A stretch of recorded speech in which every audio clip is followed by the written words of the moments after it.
I found something in the cellar. A place. I found a place. Guess you couldn't tell. I saw Backrooms a while back, and it was a really good movie. And honestly, I think it was better than Obsession, but some people might consider that a hot take. But I've just been working on this area for the past couple weeks, and while I be expanding this, I got some more Minecraft and Reddit stories to be reading. So sit back, relax, and let's go judge some people. Okay, here's the first story. This one's kind of long, so strap in. Me, 22 female, with my fellow student, 22 female, is trying to blackmail me into writing her thesis. I'm at my wit's end with this very effed up situation with my fellow student Daniela. I'll be a bit vague here because a lot of my friends here use Reddit. Daniela and I are in college. We're both working on our bachelor's degree. We started out as friends, but our relationship got a bit weird. She was often acting really entitled and liked I had to cater to her every need. She would also scream at me, often, especially when we were out partying. Because of that, I decided not to spend any more time with her around last Christmas. However, in the 2 years I was friends with her, she naturally learned a lot about me. Some of those things could definitely get me into legal trouble. I haven't talked to Daniela in a few months, but I heard that she's having trouble keeping up with her courses.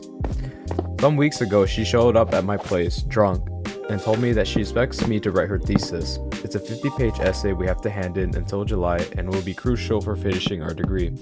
Or else she will tell everyone, including the police, about the stuff I did. And yes, she also has proof. I thought it was a stupid joke or that she was just super drunk until I came home yesterday and found a note from her saying the exact same thing and a USB stick with her work title and some ebooks that I should include in my writing. Reddit, what do I do here? Write the damn thing for her? Don't, and risk her going to the police? I can't really risk that though. She could get me into serious trouble. I have spoken to a friend of mine and he told me to write it, but write it badly. I don't know if that's a good idea. Also, I still have to finish my own thesis. I have no idea if I'll even be able to write hers in time. And there's a quick edit here that I'll read really quick. I was hoping I didn't have to say what I did, but here goes. I had a short fling with one of the assistant professors. He didn't know I was a student there though. It was a complicated situation. Anyway, I got my hands on some exam sheets and sent them to several friends including Daniela. So her proof is that the email with the attachment. It's pretty solid proof. I sent it from my spam email address that I normally don't use, which doesn't have my name in it, but I'm sure they could backtrack it with the IP address and so on. There is no way I will be able to come clean with the university, as I will probably get expelled. I should also add that in the note I got from her, she is explicitly accusing me of that, with the name of the course, date of the exam. So I'm very reluctant to show it to anyone. There is another update to this story. This one is 2 days later, so I'll read that really quick. First off, I wanted to clarify something because it seems to be a misunderstanding regarding my edit. The exam sheets I sent to my friends were of a completely unrelated course, and we didn't actually use them, so there was no cheating involved or something like that. Here's what happened, and I'm aware that this makes me look super stupid. I met a guy, let's call him Tom, at the place where I work part-time. He asked me out on a date, and we had 3 dates as a whole. He obviously thought I worked full-time at that place. He, on the other hand, told me that he was a researcher. I know it might sound unbelievable that me being a student never came up, but we both had traveled a bit and mainly talked about that. After 3 dates, I slept at his place for the first time, and when we went to buy breakfast in the morning, I looked around a bit in his apartment and there were some exam sheets on his desk. There was one with the answer key and then some exams that were already taken by students, so he was correcting those tasks. I texted a friend of mine, not Daniela. Oh shit, I think he's a professor. Friend texts back, no way, he's too young. Professor? I then took a pic of the answer sheets and sent an email to 4 friends of mine, including Daniela, writing something really douchey along the lines of, this is how you get yourself through college, or something like that. I realize now that I was actually super lucky because I lost my iPhone that week and had to use an old phone of mine without WhatsApp, where the email was not linked up to my college email address. So that's why I didn't just send the pic via app, but I had to send it over email with my old spam email address. I hadn't used that address in at least 5 years, and that was the only time I used it because of the next day, I got my iPhone back. Also, just as a side note, when Tom came back from getting breakfast, I said I had to go because I had class. He looked pretty shocked, then I told him I could only work at work part-time, and I'm also a student. He just said goodbye, and that's the last time I ever saw him. So we never contacted each other again. I later found him on the website's homepage. He is indeed a professor, but for a completely different course. I hope this makes him look less like a predator, as some comments have called him. So the thing Daniela has on me is actually not cheating on a test, but sleeping with a professor and taking pics of exam sheets, as being proof of at his place, presumably sleeping with him. Now that I think of it though, she doesn't really have any evidence on that. The pictures I took only show the pieces of paper on a wooden desk. I could have found it on campus or something. She also knows of smoking weed, but as many of you pointed out, that's not something the police would be interested in. Anyway, I read through all of your comments. Some of you said that she would incriminate herself by outing me out because she also cheated on the exam. Well, that wouldn't be the case, but everyone seems to agree that IP address tracking doesn't work out the way I imagined it, so she doesn't really have anything on me, right? I still don't really want to go to the police, especially because of Tom, because he's genuinely a nice guy. I actually thought about contacting him again after I finished my degree, but I don't know if that's a good idea. I'm still afraid if Daniela went to college or police, just saying that a professor was sleeping with a student. They wouldn't even need any evidence and still launch an investigation because it's a touchy subject. So I'm not sure about that. I think the best course of action would be to write Daniela something like this. Hello Daniela. Unfortunately, I have no idea what you're talking about. I've never sent out any exam answers, but what you're doing sounds a lot like blackmail, which is illegal to my knowledge. For the sake of our old friendship, I will not go directly to the police for now, because I'm suspecting you don't really mean what you are saying in your note. I heard that tutoring is a great place to help students get started on their thesis, and I'm sure it can help you too. What do you think? Or just ignore it. I also talked to the other 3 girls involved, and they've all deleted the email and said that they're not in contact with Daniela either. I don't think I need to worry about them. Okay, and there's 2 more final edits, and that'll be the end of the story. So here's the first edit. Okay, seems like I actually did nothing wrong, or at least nothing illegal. I'm not gonna reply to Daniela, and I'm heading over to her professor in an hour to tell him about the blackmail. Then maybe take it to the dean. Still unsure if I should give Tom a heads up, but I think I'm just gonna leave him out of this. Also, I haven't seen him in months, so I'm not sure how he would react. And here's the second edit. So, I just came back from the professor. I told him I was being blackmailed by Daniela to write her thesis because of a short relationship with a professor from another department. I looked it up. As long as the professor doesn't have to grade you, it's actually okay. He said something along the lines of, that's interesting because she already missed the first deadline or something. I had planned to go to the dean, but he then took me to the department head instead and explained the problem to him. But he left out the part with the blackmail. He just said, this student was asked to write another student's thesis. He was also really angry about the whole thing. Later, I was alone with the department head, and he asked why she would think I would write the thesis for her, and I told him the same thing I told the professor about the blackmail. Now the department head actually asked me who I had the relationship with, and I said I wasn't comfortable to say, but he was from another department altogether, and that was it. I left the USB with them, so I really don't have anything to go to the police with, but they said that they would take matters into their own hands, and I shouldn't have to worry about it anymore. And when I asked if I should go to the police, they said no. I then went to Tom's office. I was super nervous about talking to him, but I just wanted to let him know, in case Daniela said anything crazy. So I got there, and he was pretty surprised to see me, and I kind of told him the whole thing. Didn't mention the pictures though, and he reacted pretty okay. He told me that he was sorry he never called again, but when I said I was a student, he kind of panicked and deleted all our texts and my number. And then he talked to his head of department, who told him it's actually no big deal, but then he already deleted my number. I then asked him if he wanted my number again, and he said that he has a girlfriend now. So that was pretty embarrassing, but I kind of laughed it off, and here we are. I blocked Daniela, by the way. Well, I'm just glad that this story had a happy ending and nothing serious actually happened. This whole story, it's pretty crazy though. Sometimes people just aren't your friends and they'll do anything to gain the advantage against you. But, I mean, all the things that you could blackmail someone for, you picked writing a thesis? I don't know why, this is just a little funny to me. But, yeah, sleeping with the assistant professor would definitely be an awkward situation to be in. Even if he wasn't the assistant professor for a class you take, I don't know why, that still just seems really weird to me, you know? But I mean, at the same time, she didn't know, and she only worked with him at that part-time job. And both people did feel pretty awkward when they found out about each other's backgrounds, you know, like her being a student and him being the teacher. But in the end, everything worked out, and screw Daniela. Holy crap, that took way too long. I guess I should probably explain what I've been building. So this is a copper golem sorting system. Pretty much how it works is you put your items you want to sort through your chest, and the copper golem will search all 9 of these chests, and if it doesn't find anything, there's a chest back here that has a hopper underneath it that leads to another copper chest, which this copper golem will then sort, and it just goes on and on. The issue I was having was that the video I was following, which I'll link in the description in case you want to build this, didn't say that the copper golem will put items in a fully empty chest. So these bottom chests I had here were empty, and the copper golem was just putting stuff in there, and I couldn't figure out why. But thankfully I fixed it, and I did expand above a little here. I have a couple of chests up here for bulk storage. These don't get sorted.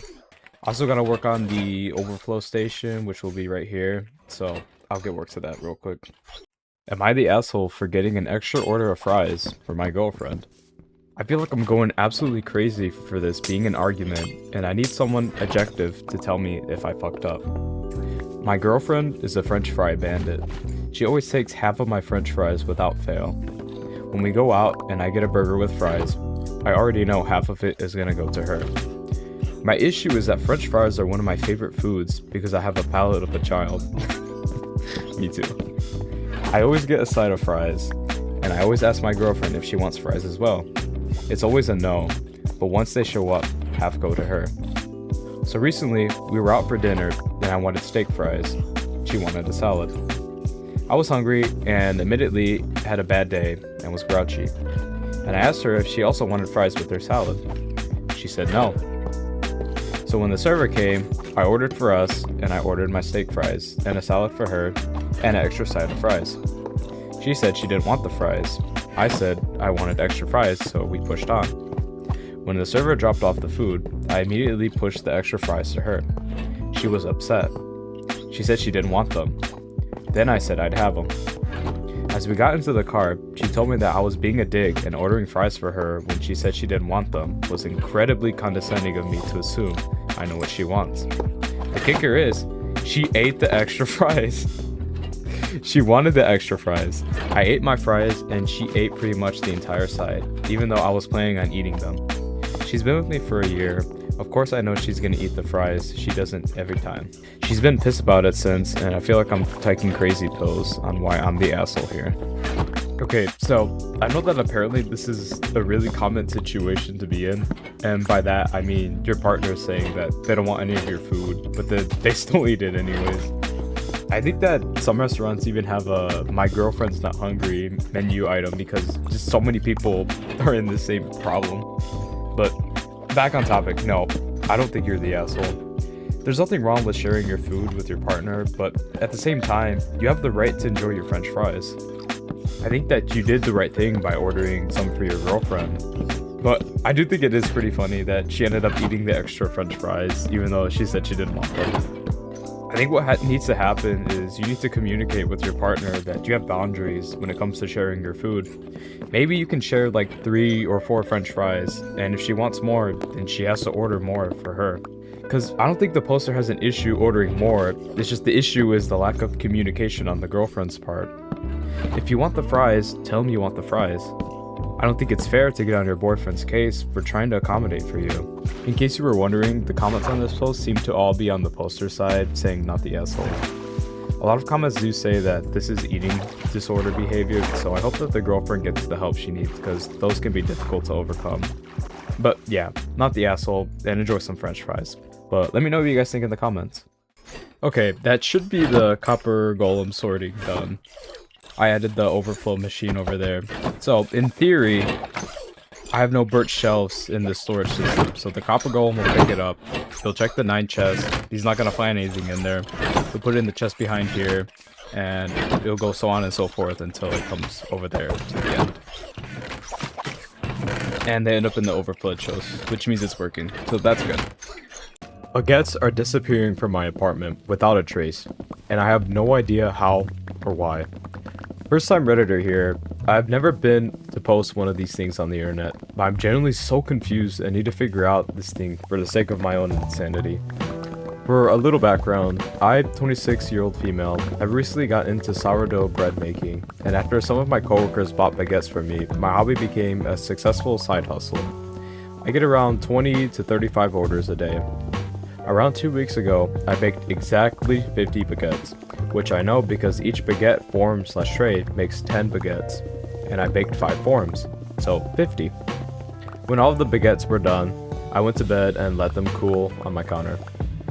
When I woke up, I immediately went to package the cooled baguettes, and I came up 2 baguettes short, so I recounted. Only 48 baguettes. Because I always bake a few extra baguettes for myself, and to give to my friends, this was not a problem. But I was still confused as to what happened a few days later. The same thing happened again, except I came up 4 baguettes short. The very next day, I took extra care to count out the baguettes, exactly 30. After they baked, I lined them up to 3 equal rows of 10, so 30. I went to bed, and the next morning, each row only had 9, so 27 baguettes. This confirmed that the baguettes were in fact going missing. Honestly, I have no clue how they could be disappearing. I don't have any pets that could eat the bread, no roommates or a partner to steal it, and no one other than myself has a key to my apartment. I highly doubt that anyone would be able to break in through my front door without me noticing, and while I do have a balcony, I'm on the 4th floor, so I doubt anyone would scale the building. I do have neighbors that I suppose could access the balcony from there, but each balcony has about an 8-foot gap. The door to my balcony does not lock, so if someone could get to my balcony, they could easily access the bread. The fact that anyone would even break into a house to steal bread is so weird and unbelievable. I'm not a sleepwalker to my knowledge, I'm not schizophrenic, and I'm not on any medication, nor do I need to be. All of the reasonable answers to this mystery are so unlikely and frankly a little silly. I ordered a small hidden camera to see if the baguettes are truly being stolen, which should arrive tomorrow. I'm pretty sure I'm out of my sound mind, so if this happens again, I will really start to get scared. At this point, I really just need the Reddit community to help me solve this. I would greatly appreciate any of your theories, and hopefully an update will be posted in a few days about the situation. There's a couple updates to this story, so I'll read those pretty quickly. I have no idea if this is the right way to update, so please feel to correct me if I'm wrong. I want to thank all of you that offered advice and theories. I checked my carbon monoxide detector, and it was fine. I don't use weed or even alcohol, and I don't even wake up full, so I really don't think I'm the bread thief. As for my landlord, I believe she would never do something like this. She's a very sweet middle-aged lady, and has never given me a reason to believe that she would go into my apartment without my knowledge. At this time, I'm afraid that it is likely a human thief because of how neatly the baguettes disappeared. I have taken some precautions by barricading the front door, the balcony, and my bedroom door. Honestly, I don't feel unsafe because I highly doubt a bread thief would try to kill me because of my baking schedule. I did not bake today, but I set out 15 cookies on a plate to see if any disappear. They're oatmeal chocolate chip, homemade. The cameras should arrive around 4 tomorrow. I will also be baking tomorrow, and I will be able to set up and video. I ordered a lock for my balcony, but that doesn't arrive until next week. I have not contacted the police yet because I really don't have much evidence and nothing else has gone missing. Wish me luck. I'll update you tomorrow morning to let you know if any cookies were taken. I woke up this morning safe, thank goodness. When I took down the barricade to my room and went to the kitchen, I checked to see if any cookies had gone missing. All 15 were still there. The balcony and the front door barricades were both intact. This could mean a couple of things. 1. Rats don't like oatmeal chocolate chip cookies. 2. The barricade stopped the intruder. 3. The thief knows my baking schedule. Every other day breaks in, and because I'm baking today, will smell the bread and try to steal the bread again. I feel the third option is most likely. For now, I will wait until the camera arrives. I'll update soon. The cameras have arrived. There are actually 4 motion-activated game cameras that my father recommended for quality and easy use. I set one at my entryway, one at my counter, one at the balcony, and one on the other balcony. I set one at my entryway, one at my counter, and 2 on the balcony. I'm currently baking baguettes, so if the thief's signal to break in is the scent of bread baking, I suspect I'll have a guest tonight. I briefly considered the idea of staying in a hotel tonight just to be safe, but I have a Glock to defend myself, if needed. Yet again, I don't think a bread thief is going to try to kill me. I will still barricade tonight though. I think that these cameras will be able to reveal what's been going on. My hope is that somehow I'm the problem, but I fear that someone may be breaking in. A few commenters suggested checking for secret panels or other places that someone could break in. I thoroughly checked the apartment and didn't find anything suspicious, so my intruder is most likely coming through the balcony. No sign of the thief yet. The baguettes are in position. I am barricaded safely. This is the next morning. The thief has been revealed. At around 1 AM in the morning, the cameras picked up some movement, and when I looked at the live footage on the counter, there was a man. So I called the police and stayed in my room. While they were on the way, I watched the man steal 2 baguettes, and then it clocked to me how he got in. The huge vent on my ceiling. For context, the vent is almost directly above the refrigerator. He has been climbing out of the vent, onto the refrigerator, then the counter, and lastly to the floor. This was confirmed by watching him disappear. The police arrived maybe 2 minutes later, and when I explained what's going on, they went into the vent after him. He was arrested for breaking in, and I was asked to go down to give a statement. This took a really long time, so sorry if I could not update sooner as to who the man is. He is one of my neighbors. Because this is a legal thing now, I don't think I should say much, but what I will say is I never would have expected this from him. I don't know him very well, but he seemed nice enough. The thing that I still can't figure out was his motivation. Like, I know that baguettes are good, but how do you figure out the vents and go on and to break into someone's house and steal the baguettes? Obviously, I notified the landlady and she was very understanding that I will be leaving. The officer said that I will be able to go and get my things later today. Since I don't have anything else to do today, I'm going to see my psychiatrist and then stay at my friend's house until I can find a new apartment. Thank you so much for the support, ideas, and funny comments. I'm giving you all metaphorical baguettes. And here's the last update. This one reads, I'm doing well today. It hit me that all this happened when I went to my psychiatrist yesterday. She helped me process this as much as possible. Also, apparently the thief is not able to pay his bail, so he will stay in jail until the court hearing, which makes me feel a lot safer. I'll try to update as soon as I get a verdict. Damn, just what a crazy story. I could just feel the tension rising just reading those updates to the story, wondering what was happening to the bread. Like, at first I thought it was convinced it was mice or something like that, but then there was the big reveal of it just being a dude, let alone this poster's neighbor. And to the neighbor, what are we doing here? Bro really broke into his neighbor's house just to steal some baguettes. I mean, what is even the thought process behind that? Like, what were the motives here? I mean, if you're really hungry for baguettes, you could always just ask your neighbor that maybe she might give you a discount, or maybe even some for free. But instead, you resorted into breaking into your neighbor's house.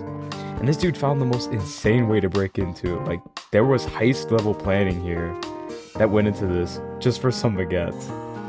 I mean, those baguettes must have been pretty good to be going through the vents for.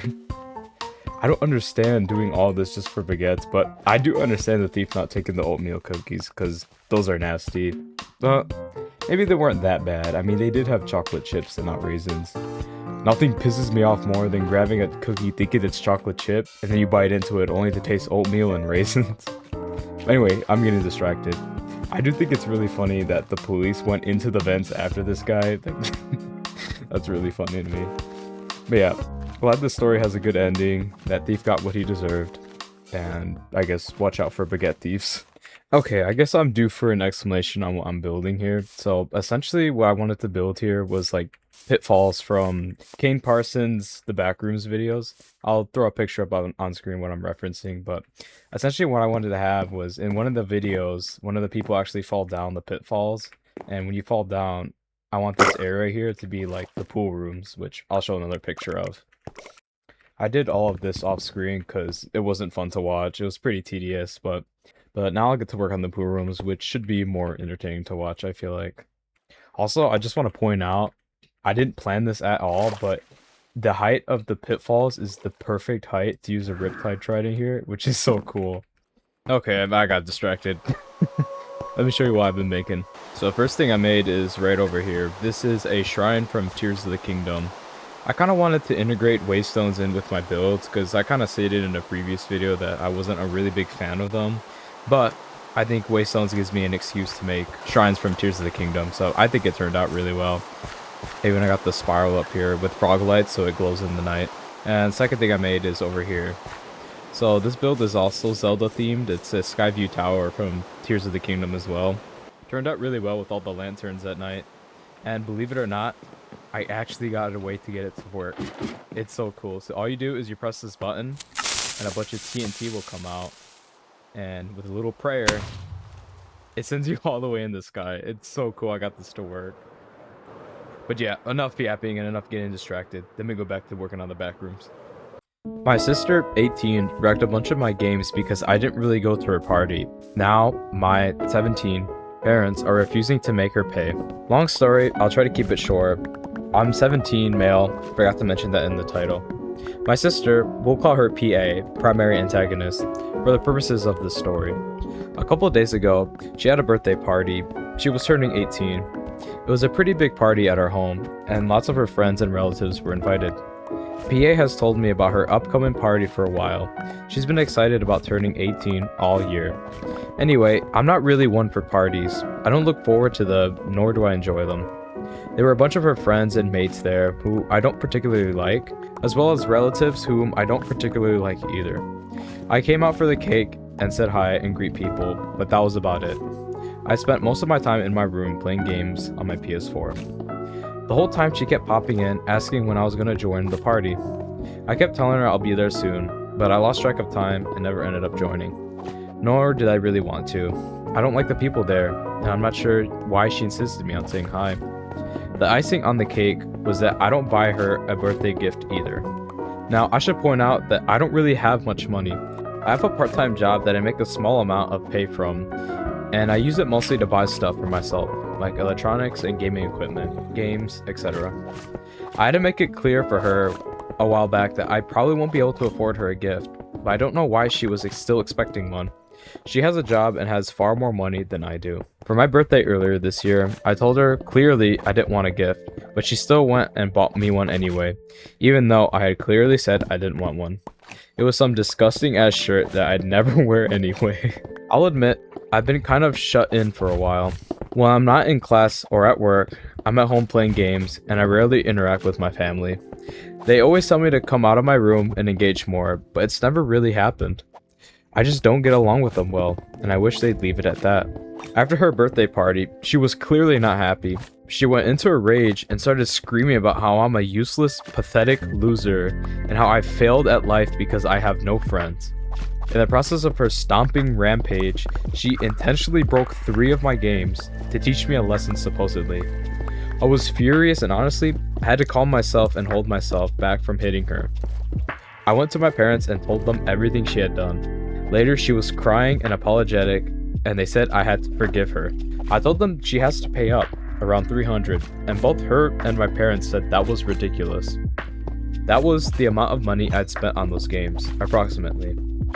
My parents said maybe that was a lesson for me, and that I'd learn from my mistakes and try to engage with the real world more. I told them all that unless she pays up, I'm not speaking to them ever again, and they said that was fine by them. I think this is ridiculous. They expect me to incur the loss of her crazy rampage when I already hardly make enough money, whereas she's the one who's broke it and she should have enough money to pay for it. Even if she doesn't, which she does, it's still her responsibility.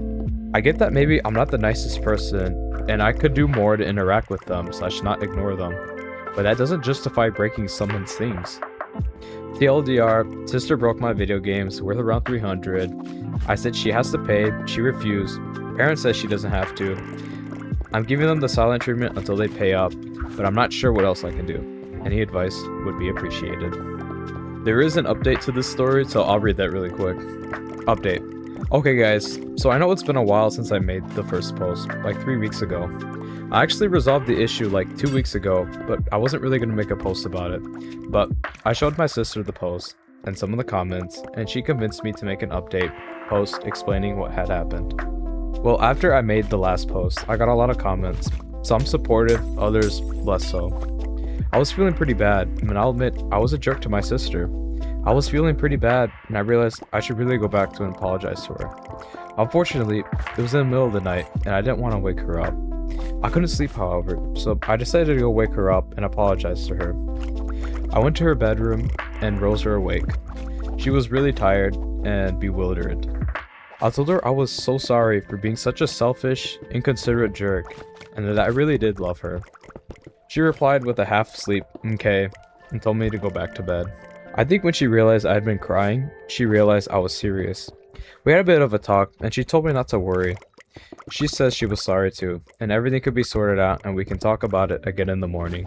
Then she told me to go back to sleep. So I went back to sleep, and we had to talk the next day.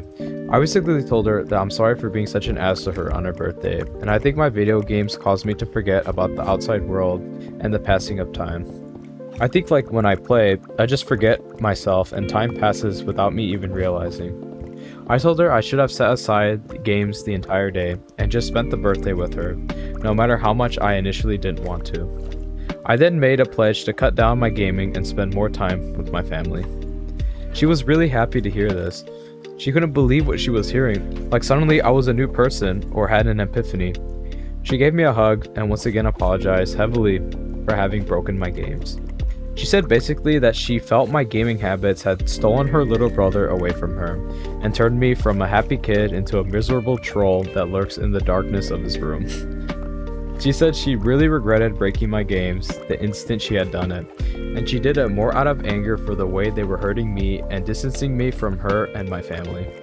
She was extremely apologetic, and I told her to forget about it.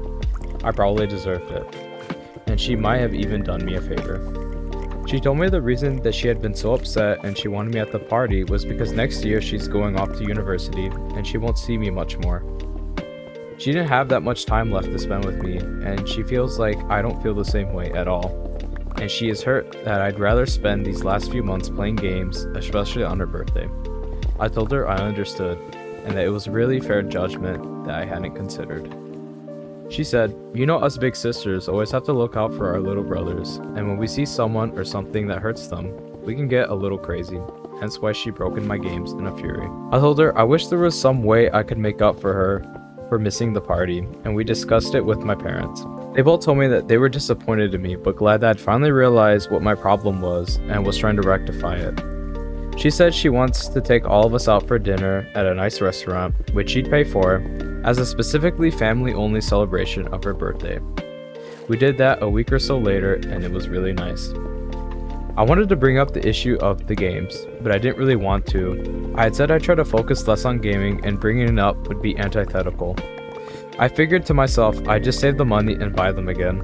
I don't need to trouble my sister and make her feel bad. She asked me which games they were, and I told her to forget about it. I didn't even like them very much. I was in my room playing on the PS3 a couple days later while she was at work. She walks in and tells me she brought something for me. She shows me 3 games she bought, and the one that I really liked that she had broken wasn't even one of them. She asked me if they were the right games. I said, well, technically no, but don't worry, it's not important. She then pulled that specific game from her purse she had somehow remembered. She'd also bought some multiplayer games and a second controller. She told me that it's unfair that she only asked me to do things that she enjoys, and she should also do things that I enjoy. Also, I showed her my original post some time ago, and we both read through the comments together. We were in a good mood, so thankfully we didn't rage too much, but I told her that I think some of the comments had helped me realize that I was actually being a jerk and was losing my sister through my jerkness. She convinced me I should write a follow-up post, which I did. It just took me about 2 weeks to get around doing. Also, my dad found out she had bought new games that we were playing together. He was extremely displeased. He said she was just encouraging my bad habits, and she shouldn't have done that. He just stood there shaking his head while she was playing, saying, "I hope you don't end up like him," referring to me. Yeah, so I definitely think this is a story where both people were at fault. The original poster should have attended his sister's birthday party, even if he didn't like the people that were there. Like, it's your sister's birthday, you can put the controller down for one day. It definitely makes you look bad just only attending for the cake and playing games in your room all day and not being there for your sister on her birthday. At the same time, his sister should have not broken his games and expected to not pay him back. If you break something, you have to make it right and pay for what you broke. That's just basic etiquette. But despite all that, I like how this story has a wholesome ending where both sides realized what they were doing and made up because they care for each other. Original poster cut back on the video games, and the sister paid for the broken games, and they both play multiplayer games together.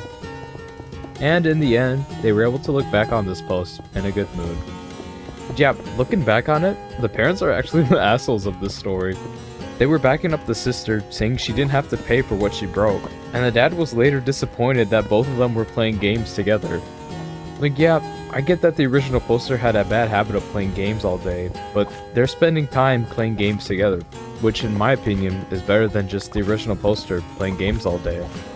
And that remark about hoping that she doesn't turn into the original poster was pretty foul.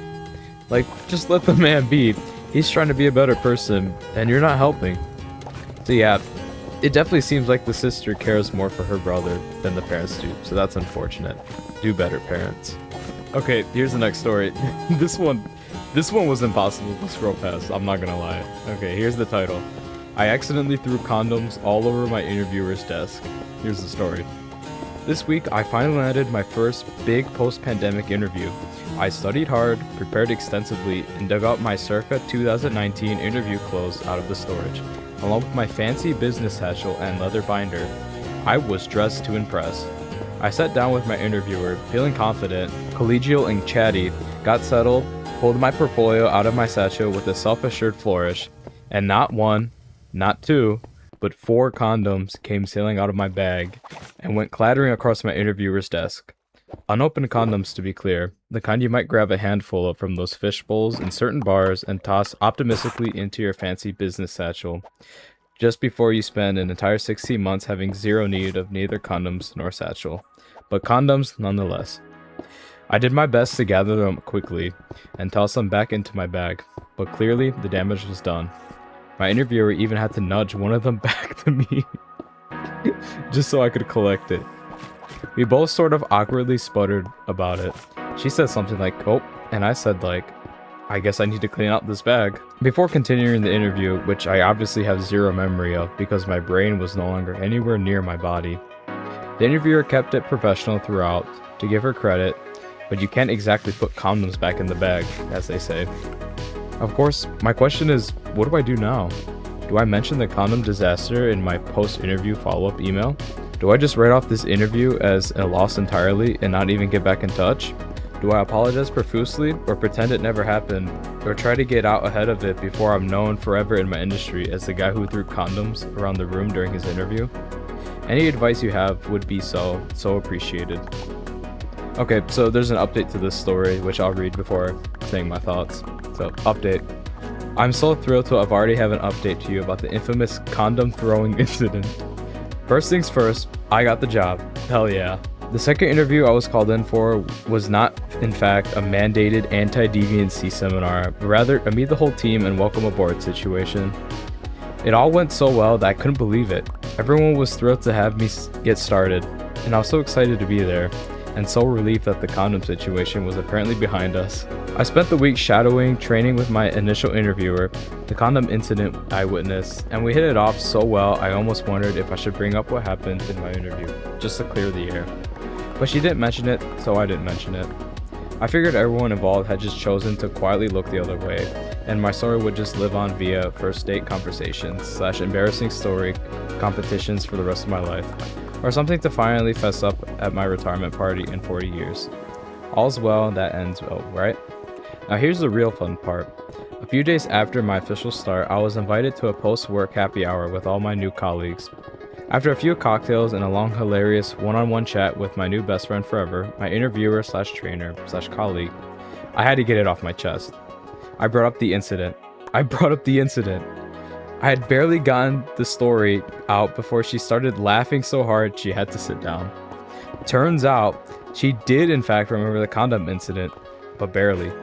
Because as soon as we concluded our initial interview, she had gone to the restroom and realized that she had lipstick all over her front teeth all the way throughout the conversation. News to me, I had noticed the lipstick because I was so mortified about the condoms. She barely remembered the condoms because she had been so mortified about the lipstick. My condom incident was her lipstick incident. So despite the fact I seem to have stumbled into some sort of workplace Three Stooges episode, we're all good. After we picked ourselves off the floor, we swore each other to secrecy, and I think I'm gonna fit in just fine. The end. Well, I'm glad that this story got a good ending. I think although this story is pretty funny, it also has a lesson that we can all learn from. No, not that you need to clean your satchel for condoms, but that everyone is so worried about how they present themselves to others that most of the embarrassing things that we think about, like especially late at night, no one else remembers. That embarrassing thing you did in high school, everyone already forgot because everyone else is stuck thinking about their embarrassing thing that they did in high school. It's definitely a hard thing to just stop thinking about, but it does help hearing, like in this situation, both sides didn't recall the embarrassing incident because they were so worried about their own respective things. Original poster was worried about the condoms, and the interviewer was worried about the lipstick, and neither of them recalled what the other did. But yeah, at least now you got a funny story to tell people, and in the end no one got hurt. Am I overreacting for being upset that my husband won't stop making sushi? I'm around 8 weeks pregnant, and I've been extremely sick to the point where it's hard for me to keep food down at all. One thing that really makes me nauseous is certain smells, like fried oil. Every time I smell the fryer, I instantly have to run to the bathroom to throw up. That's where my husband's love of sushi comes into play. He likes to make his sushi with fried crab stick. I've tried to tell him that the smell makes me sick, but he insists that he wants sushi so bad I shouldn't be upset at him for having to eat. I've been sick for around 4 weeks, and out of those 4 weeks, he has made sushi 7 different times. Am I overreacting for being upset with him? Or am I valid for asking him to avoid frying anything for the time being? Okay, I think we can all agree that she's not overreacting and that this dude's just being an asshole, right?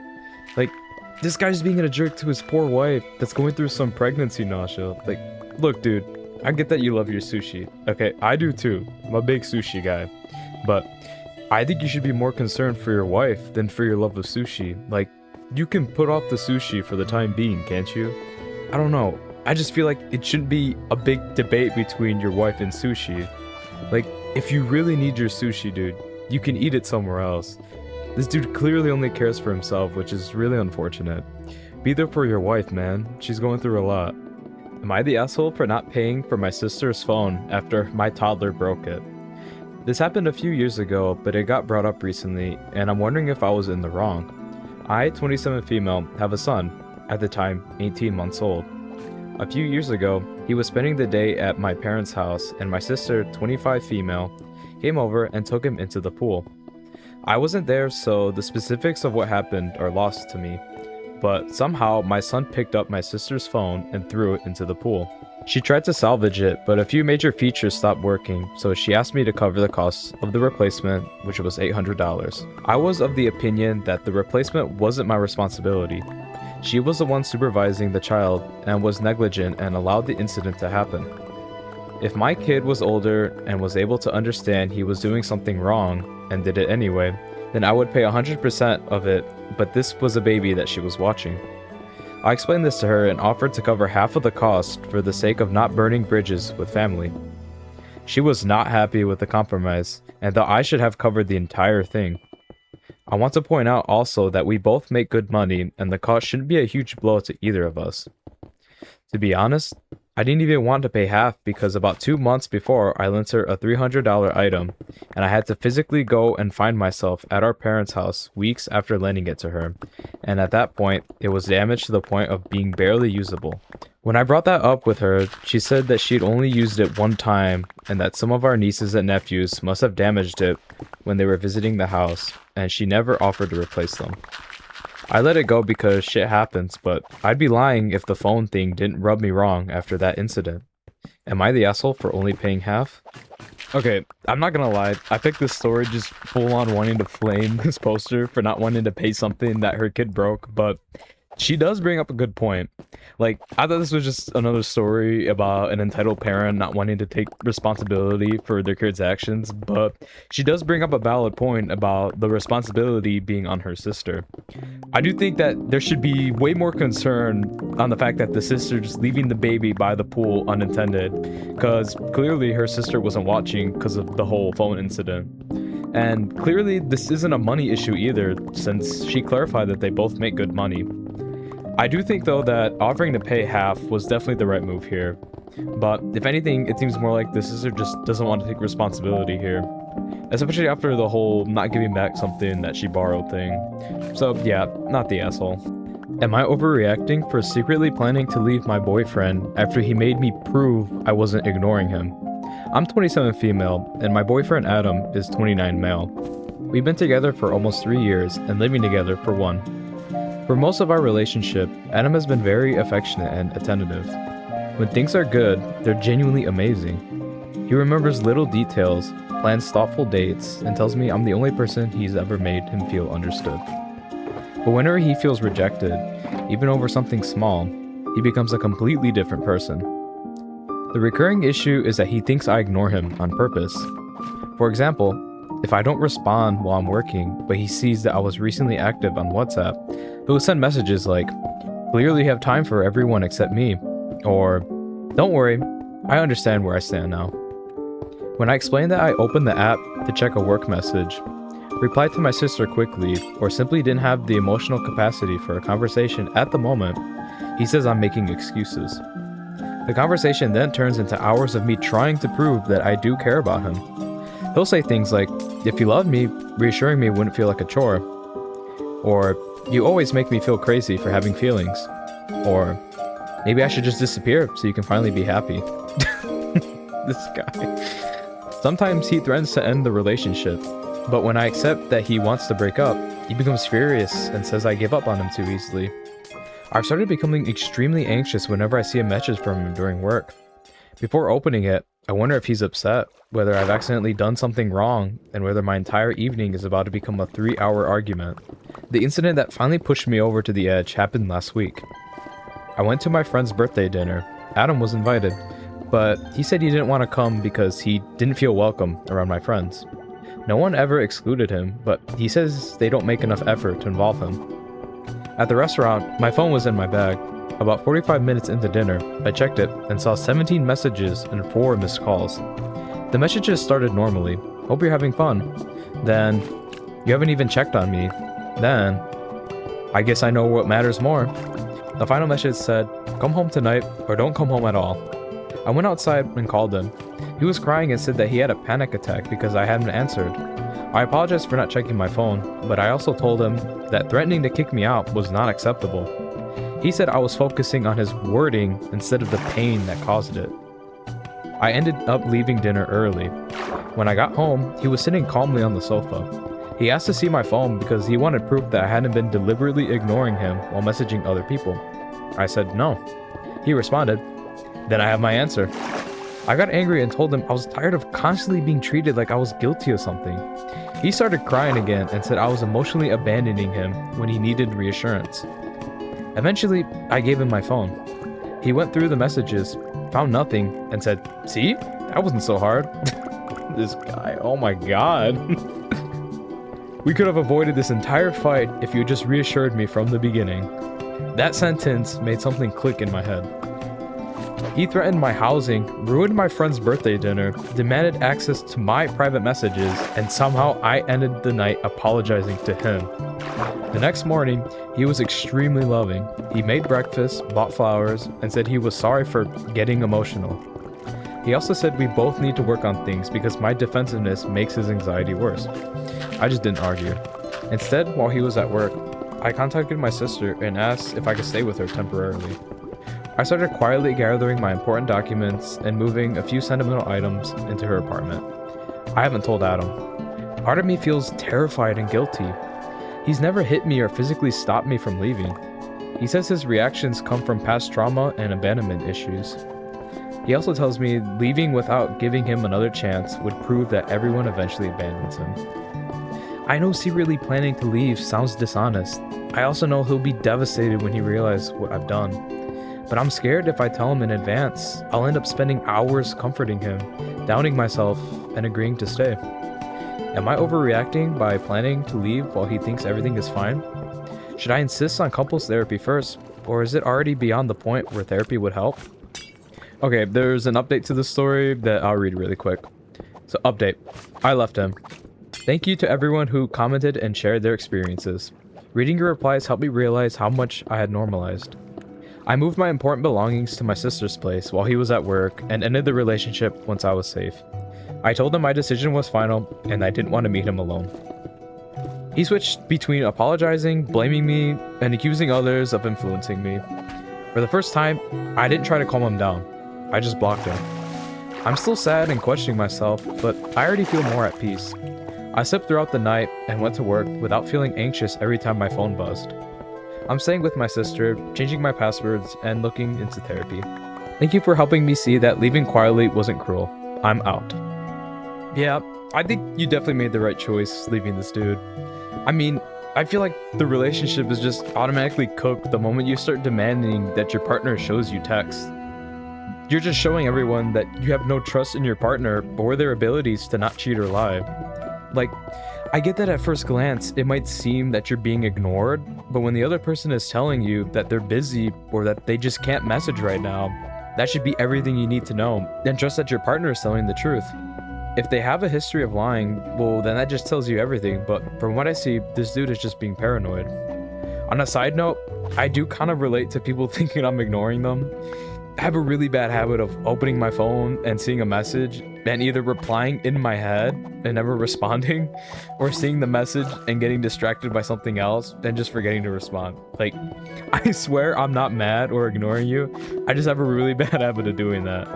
But back on topic, this dude definitely needs help and needs to work on himself before seeing someone else. And in the future, trust your partners, not overreacting. Am I the asshole for refusing to help set up my friend's wedding after he lied about the start time? My male friend, I'm male too, invited me to his wedding and told me to be there at 10 a.m. I turned up with my wife around 9:45 a.m. The wedding was actually at midday. He deliberately got me there 2 hours early so he could rope me into putting up gazebos, dragging tables out, and carrying loads of equipment up a steep hill. I turned up dressed smart, ready for the wedding. He basically said he picked me because I'm strong and do DIY for a living. I'm not the best man. I'm not even one of his 6 ushers, none of which were there yet because they're still getting ready. He had about 100 guests he could have asked. I wasn't even invited on the stag. He could have easily sorted the setup the day before or hired people. Anyway, I said no, definitely not. I've actually had some neck/back problems recently, and I was already dressed for the wedding. I also didn't want to leave my wife sat on her own for hours while I did construction jobs. I said he should have asked in advance, and I could have said no so we could make other plans, rather than tricking me. His response was, "Hey dude, I'm giving you a free meal later. You could at least lend a hand to earn it back." I told him I'd traveled a long way, paid for a hotel, and bought a wedding gift so I could be a part of his day. Being invited doesn't mean I also owe him manual labor on the morning of the wedding while I'm in my suit. He was cold with me during the reception and made a point of jokingly bitching about me to whoever I was chatting to throughout the day. At one point, I'd had enough and said, "Serves you right for being a cheapskate about your own wedding," in a joking way in front of his bride. But now I'm second guessing myself. Am I the asshole, or was I right to say no? Dude, I genuinely wonder what makes people so entitled like this. You're literally the host of your wedding, and you expect your guests to quote-unquote earn their meals at the wedding. Like, what are we doing here, bro? It's not wrong to want help during the wedding, but it should be mandated for your guests. They're guests, not workers. They traveled far and spent money to see you on your big day. Be a little kinder to your guests. Your friend is genuinely an asshole, and you were 100% right to say no. Not the asshole. Okay, I think I'm gonna call it wraps on the backrooms for now. This is definitely not the end of this project. I do want to build more with this. I kind of want this to be just like a massive project with multiple entrances to the backrooms, just a bunch of rooms. But for now, I'm gonna call it wraps there, because that's all the Reddit stories and Minecraft that I have for this video.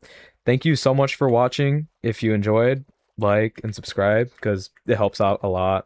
But you don't have to if you don't want to. But anyways, that's it. See ya.